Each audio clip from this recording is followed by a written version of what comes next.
Thank you, sir, for giving me the opportunity to speak on the general budget. Sir, I rise here today not merely just a member of the opposition, but as a voice of billion Indians who were promised Achhe Din and who today struggle to survive under the weight of soaring costs. So this union budget was presented on Maghi Purnima, a day which is ideally meant for clarity, renewal of purpose, and moral responsibility. Yet, sir, this budget offers none of these. It does not heal the economy.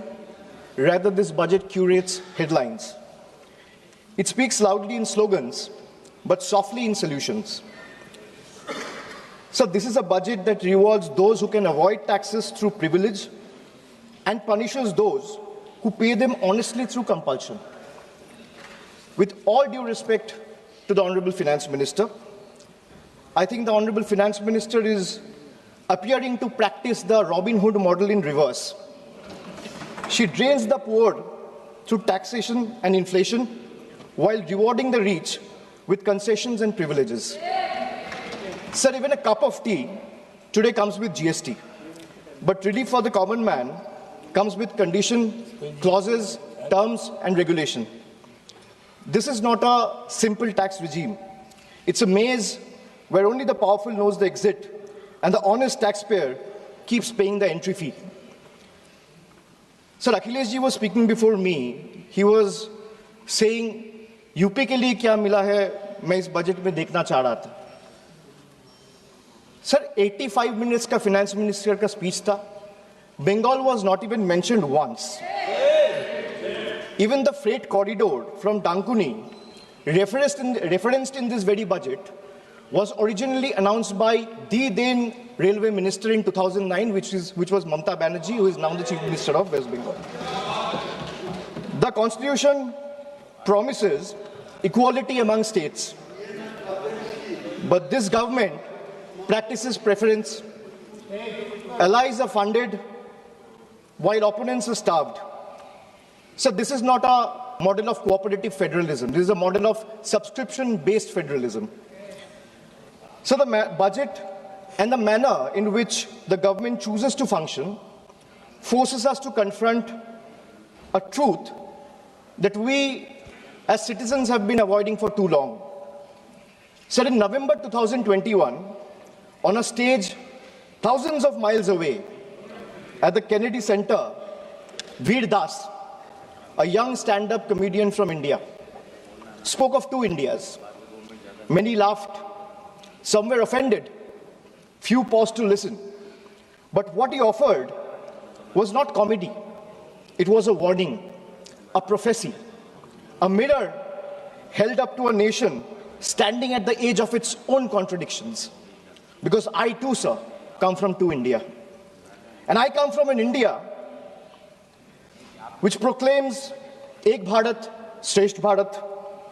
And I also come from an India where mother tongue becomes a marker of suspicion, where speaking Bengali makes you a Bangladeshi and eating fish makes you a Mughal.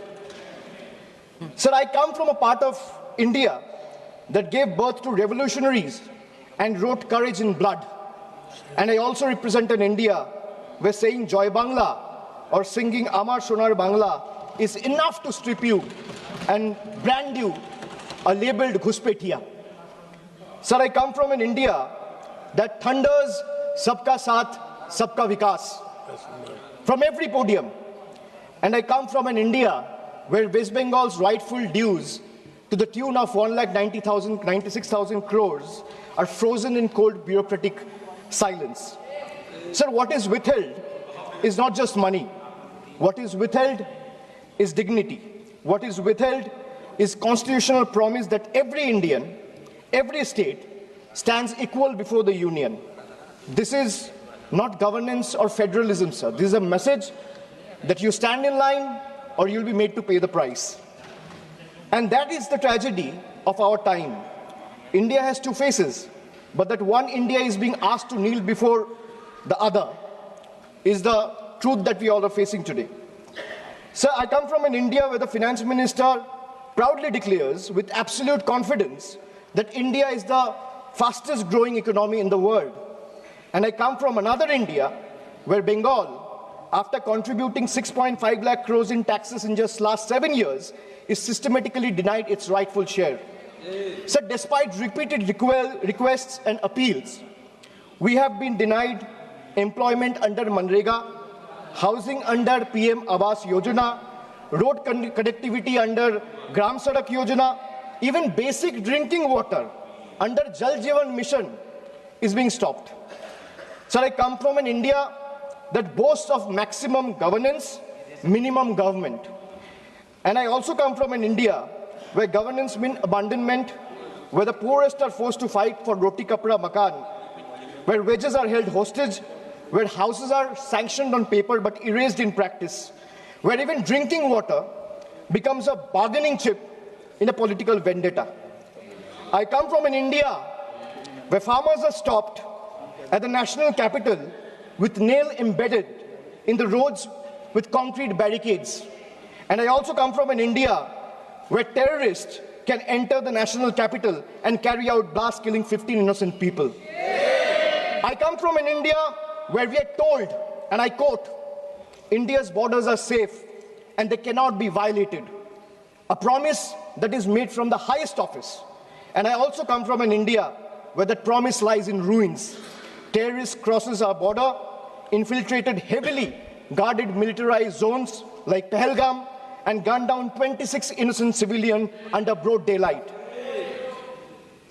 And Honorable Sir, all of these, the abandonment, the broken promises, the selective cruelty, it's not random, it's not accidental.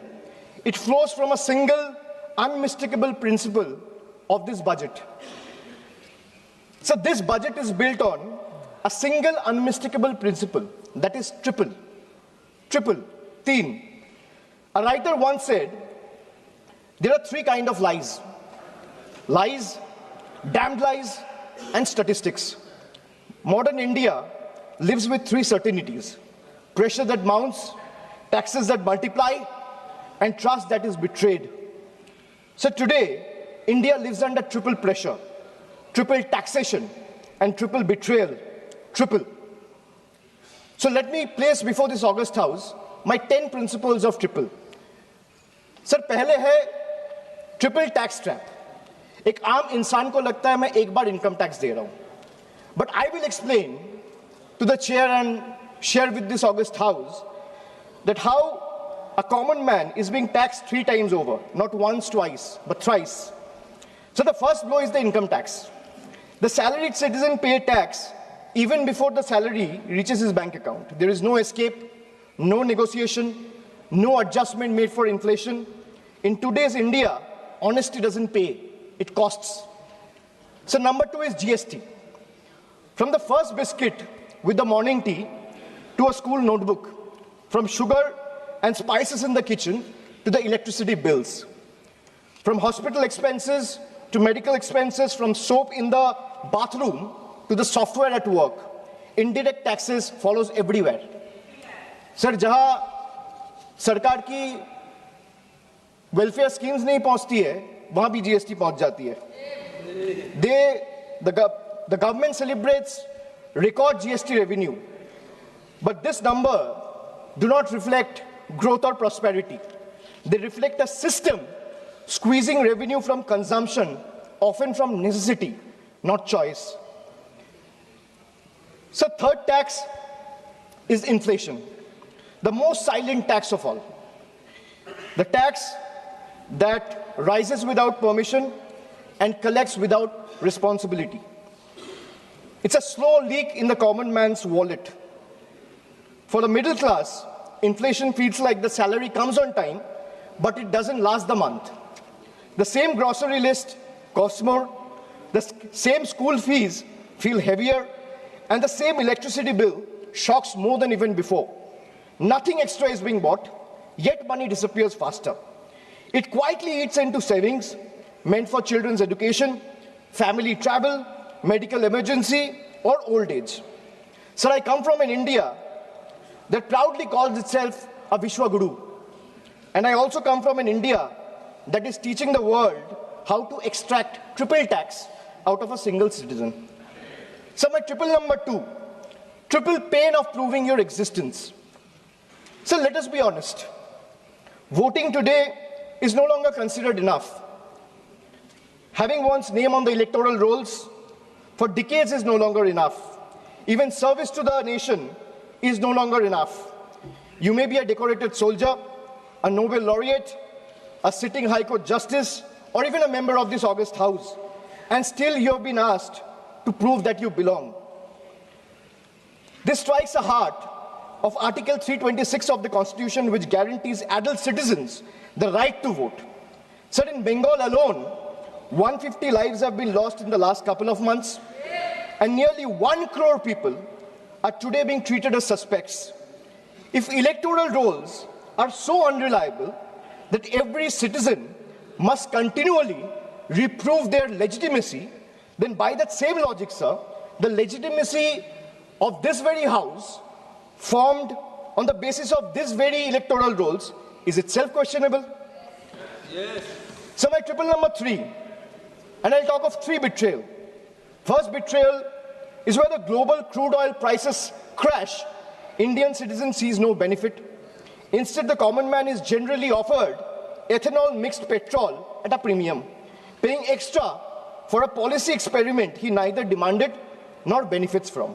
My second betrayal, the government boasts of bullet trains, which Akhilesh ji has also mentioned.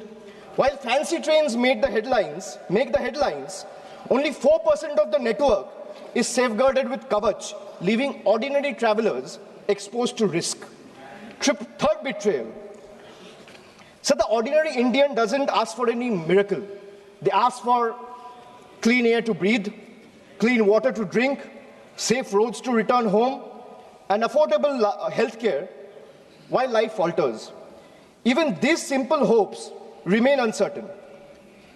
An ordinary citizen pays income tax to buy a vehicle. Or for example, an ordinary citizen pays income tax to earn, a road tax to buy a vehicle, and toll tax to drive it on the road, often broken, unsafe, and unfinished. So 3 payments on 1 journey. अगर एक इंसान income tax दे रहा है, तो एक गाड़ी को सड़क पे चलाने के लिए सर उसको 3 बार टैक्स देना पड़ता है. एक है इनकम टैक्स, दूसरा है रोड टैक्स, तीसरा है toll tax. That is why I said 3 betrayals. So now I'll come to triple bonanzas for the rich. So this budget reveals a clear pattern. First, a triple bonanza for the elites and a triple lock on the poor. So top 10% of this country now corner 57% of nation's income and 65% of its wealth, while the bottom half survives on just 6.4%. In this economy, money earns money, but survival earns nothing. Second, so if you look at taxation and support, foreign cloud giants are handed tax holidays, while Indian MSME, the very backbone of employment, are left empty-handed. Sir, relief exists on paper, but in actual distress exists on the ground. Third, corporate India gets red carpet, easier property rules, wider equity access for NRIs and massive infrastructure promises. But the result of these government policies is not competition, it is concentration. Oligopolies flourish, entry barriers rise, and ordinary entrepreneurs are kept outside the gate, watching cronies grow richer with the union's support. Sir, I come from an India where wealth is applauded as a virtue. And I also come from an India where survival itself is treated as ambition. I come from an India where policy quietly opens the gates for the powerful. And I also come from an India that stand outside those gates with hands folded, backs bent, hearts heavy, and eyes raised, hoping that one day these gates will open for them too. Now my 555, farmers. So the budget completes a cycle of betrayal.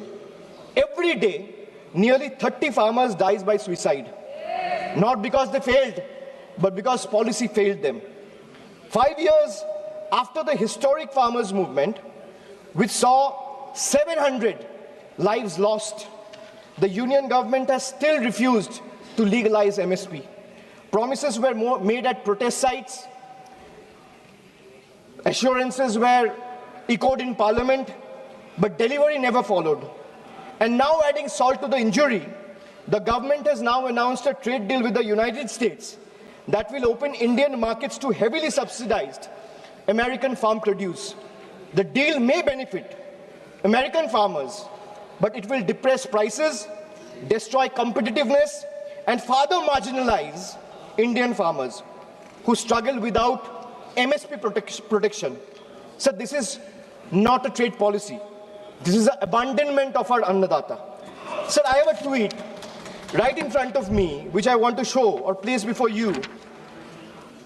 Sir, Secretary Brooke Rollins, who is the Agricultural Secretary of the United States, she said, and this is 5 days back, on the day when the trade deal was announced, she's clearly saying, new US-India deal will export more American farm products to India's massive market. In 2024, America's agricultural trade deficit with India was 1.3 billion. India's growing population is an important market for American agricultural products, and today's deal will go a long way to reduce that deficit. So this is not my tweet. She clearly says, thank you, President of the United States, for once again delivering for our American farmers. If the government doesn't agree with a tweet, so where is the disapproval letter, or where is the communication that the government has sent in protest to the tweet that has been sent out 5 days back? Sir, America का agriculture secretary कह रहा है इस deal से America का किसानों का फायदा है, इसीलिए हम अमेरिका का सभापति का धन्यवाद करता है. And the Indian government or the union has not written a line in protest of what the agriculture secretary has tweeted. So now I come to youth. So the much publicized PM internship scheme was allocated over 10,800 crores. Less than 5% of the amount has been utilized. Similarly, the PM Young Achiever Scholarship, which was meant to uplift the talented students from marginalized backgrounds, saw 31% of its fund go unused in financial year 25-26. Sir, if I speak of women, more than 86 women are raped every day in this country. A number that reflects systematic collapse, not isolated crime. Sir, Bengal exercised its constitutional authority and passed the Aparajita Bill, a stringent anti-rape law providing the strongest deterrence against crime against women. So the bill was duly sent to the union through the governor about 18 to 19 months ago. For a year and a half, it has remained pending without any decision.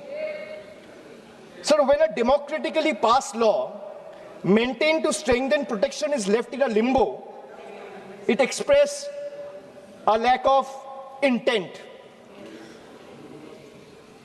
This reminds me that I come from an India that promises to double farmers' income. And I come from an India where 1,11,174 farmers and agricultural laborers, brothers and sisters, have been forced to commit suicide. I come from an India which launched Beti Bachao, Beti Padhao. And I come from another India where every 16 minutes a rape or a crime against women is being reported. So now I come to 3 cracks in the Constitution. Number 1, so hatred has now been normalized. It has moved from margin to the mainstream. So if I talk about cases registered for promoting enmity between religious and social groups, the number of cases has doubled between 2021 and 2023. And this rise didn't happen in silence. It happened alongside political speeches, public rallies, and calculated dog whistles. When hate goes unpunished, it spreads. When it spreads, minorities pay the price. Second, hate is no longer whispered. It has become a broadcast. So our country has documented more than 1,300 hate speeches in a single year. When such volume of hate fills public space, the government refuses to act decisively, swiftly, then the message is clear, sir. Intimidation is tolerated and silence is the union's policy. Third, sir, the education empowerment scheme under the Ministry of Minorities. Sir, this is described as reform, but it is actually a managed handover. When institutions are bent to serve power and national assets are reduced to headlines and handover, the constitution is not broken in protest, it's torn apart. Sir, I come from an India where the Honorable Prime Minister says, na khaunga, na khane dunga. And I also come from an India where questioning the washing machine that gave reprieve to 23 of the 25 leaders who joined the BJP makes you the most corrupt one. So now I come to triple jumla on finances. Agriculture. So the budget waxes eloquent about coconut, cocoa, cashew, sandalwood, fisheries and AI advisories, but remains silent on MSP assurances, procurement expansion. There is no price stabilization fund, no diesel support, no fertilizer relief, and no electrical subsidy. This is diversification without security, and it leaves the majority of Indian farmers, trapped in distress. Sir, even the PM Kisan scheme has been stuck at 6,000 rupees since December 2018. Despite soaring input costs and record diesel prices, sir, in actual, if we see, real terms, farmers are earning less each year. A rupee in 2018 is not a rupee in 2026. Sir, if I speak of healthcare, the government spends less than 0.26% of the GDP. And they might have questions on my source of information. If the need be, I will place all the sources before the table by 8 p.m. tonight. The government spends 0.26% of GDP on public health even today. The national health policy promised 2.5% of GDP. What we get instead is postponement, excuses, and under-allocation. In a country where illness is still the fastest road to poverty, this budget chooses flyover over first aid, optics over oxygen, and announcement over actual care. So if I speak of infrastructure, the Smart City Mission promised transformation in 100 cities with over 2 lakh crore. Yet a decade later, what we have is half-dug roads and half-built homes. Instead of finishing the job, this budget announces new economic regions. Sir, under the Jal Jeevan Mission, funds were cut by 74%, forcing states to pick up the bill. In higher education, 55,000 crore is spent on management, but 2.68 crore on infrastructure, not even enough to build a world-class lab. So now I come to my 999, the triple truth trap. And what I mean by truth is, the accountability on the government, sir, primarily rests on 3 pillars. One is the RTI Act. But when I speak of transparency, it diluted the RTI Act by expanding personal information as a ground for refusal. Sir, if you speak of PM Cares, the PMO claims it lies outside the purview of RTI because it's a private fund. A fund that is created by public authority in a public office with the money of the people is being claimed as a private fund. There's no accountability. Sir, NFHS and NCRB data has been frozen because welfare still runs on Census 2011. Sir, if I am to summarize the budget from the perspective of 3 stalwarts, B.R. Ambedkar warned us. What is the moral verdict of the budget? If we were to look at it from the perspective of Dr. Ambedkar, Gandhiji, or Swami Vivekananda, Dr. Ambedkar warned us that democracy is not just institutions. It is a constitutional morality. Gandhiji taught us economics divorced from ethics is violence. Swami Vivekananda reminded us that a nation cannot rise by crushing the weakest. Well, this budget violates all three. In today's India, sir, tax does not follow income. Tax follows life. आज के भारत में tax कमाई के पीछे नहीं, जिंदगी के पीछे है, चलता है sir. I will give you a small example. A baby is born, his milk and diapers are taxed. He grows, his education is taxed. He studies, his books, pencil and mobile data are taxed. He starts earning, his income is taxed. He saves for future, his savings are taxed. He spends to survive, his survival is taxed. He goes to work, his fuel is taxed. He falls sick, his illness is taxed. He grows old, pension and healthcare are also taxed. And Honorable Speaker, even after his death, the family still pays tax. बच्चा पैदा होता है, दूध और diaper पर tax, पढ़ाई शुरू होती है, शिक्षा पर टैक्स, किताबें, notebook, pen, pencil, mobile data, सब पर टैक्स. कमाई शुरू होता है, इनकम पर टैक्स. सर बचत करता है, बचत के ऊपर टैक्स. जीने के लिए खर्च करता है, खर्च पे टैक्स. काम पर जाता है, पेट्रोल डीजल पर टैक्स. बीमार पड़ता है, इलाज और दवाई पर टैक्स. बुढ़ापा आता है, पेंशन और इलाज पे टैक्स. और मौत के बाद भी सर शोक सभा में अगरबत्ती जलाने के लिए भी परिवार को टैक्स देना पड़ता है. This summarises the budget. Sir, I am addressing the chair. I'm sure the finance minister will have a reply ready. When she is given the opportunity to speak, she can quote me, and if I am misleading the house, she can take my name and then place her arguments. Sir, from a baby's first milk to a citizen's final farewell, this government taxes life at every step. जन्म से लेके अंतिम संस्कार तक हर कदम पर tax. ये reform नहीं sir, ये लाइफ टाइम टैक्स ट्रैप है. Sir now I come to 1010, मेरा लास्ट ट्रिपल. मैंने 9 ट्रिपल का बात किया, अब 10वां कर रहा हूं. Sir I will and with 3 dates, 3 moments of history: 2016, 2021 and 2024. 3 elections, 3 verdicts, 3 decisive defeats for the BJP in West Bengal. And after this triple defeat, a 4th one is no longer a warning. It is approaching. Sir, मैं ज़्यादा घुमाऊंगा नहीं. Let me come straight. Sir, the government want to punish Bengal. Let them proceed. We won't bow. You want to freeze our funds? We will persist. मैं क्यों कह रहा हूँ persist? क्योंकि पीएम आवास से लेके, सड़क से लेके, मनरेगा से लेके सारे पैसे बंगाल के पिछले 5 साल से ये सरकार ने रोक के रखा है. प्रधानमंत्री ने आत्मनिर्भर भारत की बात किया है, हम स्वनिर्भर बंगाल क्या होता है काम करके दिखाया है. So you want to punish Bengal? Proceed, we won't bow. You want to freeze our funds? We will persist.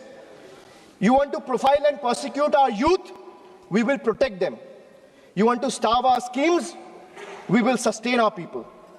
Bengal's spine was not ever bent by surrender, nor softened by sermons of hate. It is forged in struggle, tempered in sacrifice, and is not for sale. Go ahead, send your audits. We will answer them. Unleash your agencies. We will confront them. Delay our clearances. We will chronicle every day stolen, every stolen day. But remember this, files can be frozen, funds can be stalled, voices can be suppressed, but memories can't be erased. And when the people rise and the ballot breaks the silence, we will settle the final account. You will wear the mask of the union, we will raise the mirror of the people.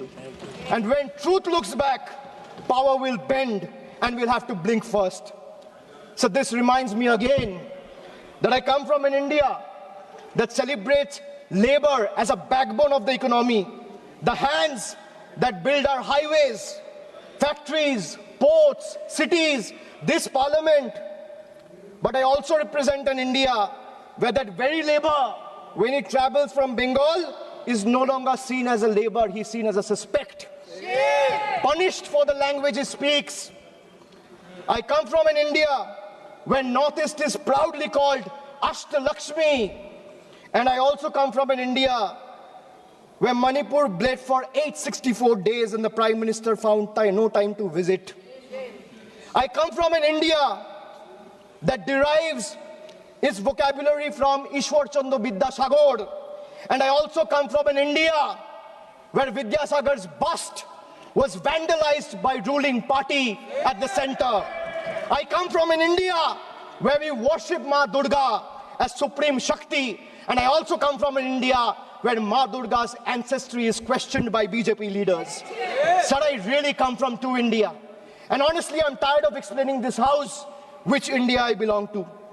Because the truth are, they both exist. And until and unless we acknowledge the second one exists, we will never be able to be the first one we claim to be. So budgets can divide, politics can polarize, power can pretend, but there's something deeper than budgets, older than governments, and stronger than fear, which is the moral imagination of the people.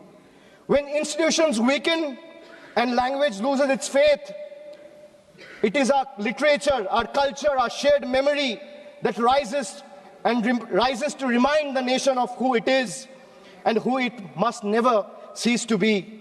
So I finally return to the Constitution. When you open the Constitution, it opens with the words, "We, the people of India." It's not a ceremonial phrase. It's a declaration of sovereignty. It's a reminder that power flows upward from the people, not the other way down. That governments may rule, but people remain the supreme. That sentence is not meant to be recited. It is meant to be lived. And as long as people remember it, no fear can last, no injustice can endure, and no republic can ever truly be taken away. And thus today, I do not end with slogans. I end with conscience, and I end with voice of Bengal.